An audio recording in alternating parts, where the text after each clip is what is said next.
Let us continue our chapter 2. In this video, we will take some questions of miscellaneous exercise. In the first question, two relations are given to us and we have to show that f is a function and g is not a function. So let us see what the situation is here. Actually, this f is x square at this interval and 3x at this interval. So you know clearly x square and 3x, these are polynomial functions. X square, 3x, there also, these are polynomial functions. Polynomial functions means defined for every value of x. Means these are defined for all real x. हमें कुछ सोचने की जरूरत नहीं है. सोचने की जरूरत कहाँ है? Only the break point of the function. Less than or equal to 3, the function is like this.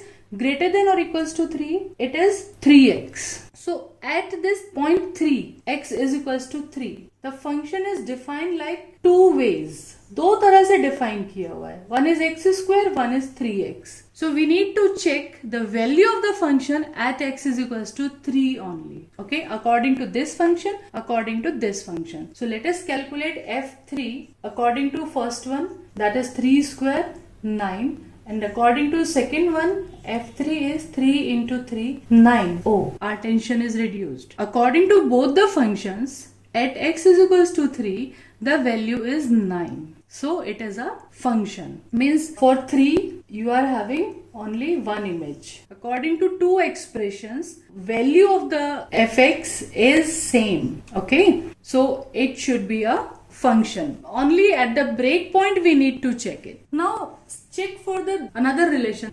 It is gx is equals to this and this. It is defined. Again, the polynomial function defined for every value of x. Only at the break point, only this change point we have to check. So let us calculate g2. According to first one, it is 2 square, that is 4. At 2, the function is defined like this. And at 2, the function is defined like this also. So according to this definition, we are getting the value as 6. Let us see the ray diagram. The value of the function at 2, according to this it is 4. According to another one it is 6. So you can see the image of one element. We are getting two images. But the definition of function is every element must have a unique image. So it's not satisfying the condition of function. So it will not be a function. So g is not a function. This only we have to check. G is not a function and f is a function. Let us see question number 2. The function is given as fx is equals to x square and we have to find out f 1.1 minus f1 upon 1.1 minus 1. So simply what can you say about f 1.1? That is 1.1 square. Okay, and what about f1? This is 1 square. So now the given expression will be f 1.1, that is 1.1 square minus 1 square upon 1.1 minus 1. You can use identity here or you can do the squaring. So let me use identity. 1.1 plus 1, 1.1 minus 1, and in denominator 1.1 minus 1. You can find that these two brackets we are getting same. These two brackets cancel each other. 1.1 and 1, it will be 2.1. Let us see question number 3. The given function is x square plus 2x plus 1 upon x square minus 8x plus 12. And we need to find out the domain of the function. For domain, what we have to check? Two things we have to check. That our denominator should not equals to 0. Denominator not equal to 0. This is the restriction, because at denominator 0, the function will become not defined. Okay. So to find those points where denominator will come out 0, we will put first denominator 0 and find out those points specially. So let us factorize this. You will get x minus 6 and x minus 2 on factorization. So values of x come out as 6 and 2. So at x is equals to 6 and x is equals to 2, your denominator will be 0, because we have started with is equals to 0. So at this point denominator will be 0 and at this point also denominator will be 0. So if you find out the value of 6, at 6 function become not defined at 2 function become not defined. Means you will not find out the image of 2 and image of 6 according to this function. But we want to define it as a function, so we need to restrict our domain. We will take our domain like this. Only at these 2 points problem is there. So we will remove these 2 points from the real number set. Then the function become defined for all the real values. So our domain become r minus 2 and 6. We will leave these two values so that the function may be a real valued function. Function may be defined for all the values of domain. Let us see question number 4. Fx is equals to under root x minus 1 and we have to find out domain and range. For such type of questions, I will suggest you to watch the separate video on the domain of the function and range of the function.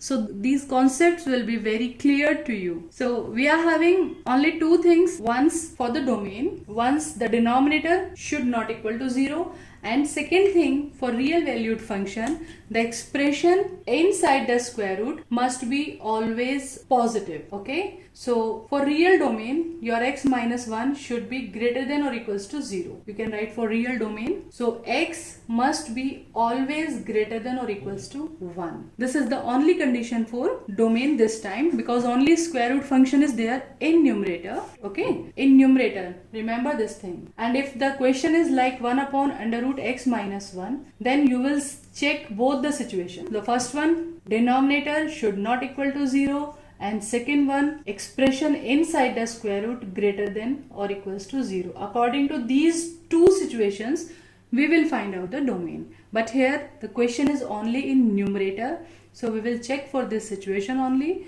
We get the value of x greater than or equals to 1. So what should be its domain? Domain must be 1 to infinite, greater than 1. Okay, so like this. Students, you can practice such type of questions by writing different digits under root x minus 5, under root x minus 13, x minus 8. Write down different digits and give questions to yourself and do lot of practice so that these concepts, these questions become on your tips. Okay, now come for the range. How can we find out? For range, we follow the 3 steps. First one, name it as y is equals to under root x minus 1. Now in the second step, we write down x is equals to. We want to write down x in terms of y and constant and other things. So for that, just do the squaring. Y square is equal to x minus 1. So your x is equals to y square plus 1. This is the value of x we get. Now consider it as another function. और जैसे आप domain के लिए check करते थे कि domain के लिए x की क्या वैल्यूज होनी चाहिए रियल फंक्शन के लिए,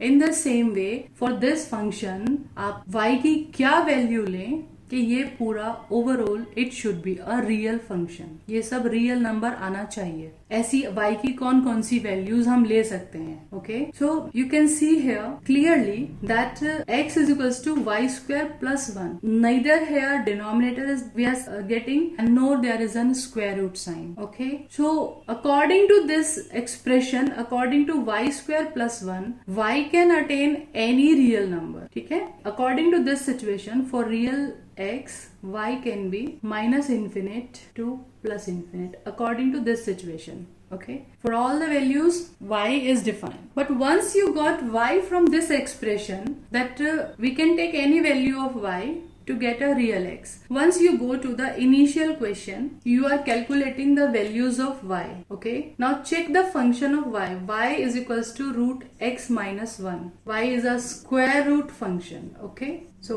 for the square root function we have discussed in the previous videos and the video on the range of the function. Especially for the square root function, y your output never be negative. वो कभी negative नहीं हो सकता है. So for this region minus infinite to infinite, we have to leave all the negative values from the range set. क्योंकि y square root function है, initial function पे एक बार हमें वापस observe करना होगा. y is an square root function, तो y की जो values हैं वो कभी भी negative नहीं होंगी. Okay, so y for the range we have to take 0 to infinite. Let us check for 0 also. Is 0 possible? So if you take x1, at x1 y will be 0. So 0 can be included. So we will make close bracket on 0. Okay. Come to question number 5. Fx is equals to mod x minus 1 and we want to find out its domain and range. So clearly the mod function, you know, it is defined for all the values of x, all real x, it is defined, mod function. Okay. And you can watch the separate video on the modulus function, how can we redefine and how can we plot the graph, what is domain and range. You can go through the separate video also, but this time let us take its domain. Domain means you have to think what the values of x as input you can take for the function, for the real valued function, so that output always be a real number. So clearly you can see the function is defined for 0, for all the positive values of x, for all the negative values of x. ऐसी कोई value है आपके mind में x की, for that you can't solve this modulus x minus 1. ऐसी कोई value है negative number, positive number, fraction number कि हम इसको सॉल्व नहीं कर पाएंगे. No, we don't have any value such kind. So you have to write this reason only as modulus function is defined for all real x, so domain should be real number r. And for the range, we know this concept from the very beginning that answer of the modulus function is always positive, means outcome as y is equals to mod x minus 1, so y will be always positive. So as y, that is output, is always positive, so range should be positive real numbers. Let me end this video here, and question number 6 onward we will discuss in our next video. Till then, stay tuned, enjoy life, enjoy maths as it's easy.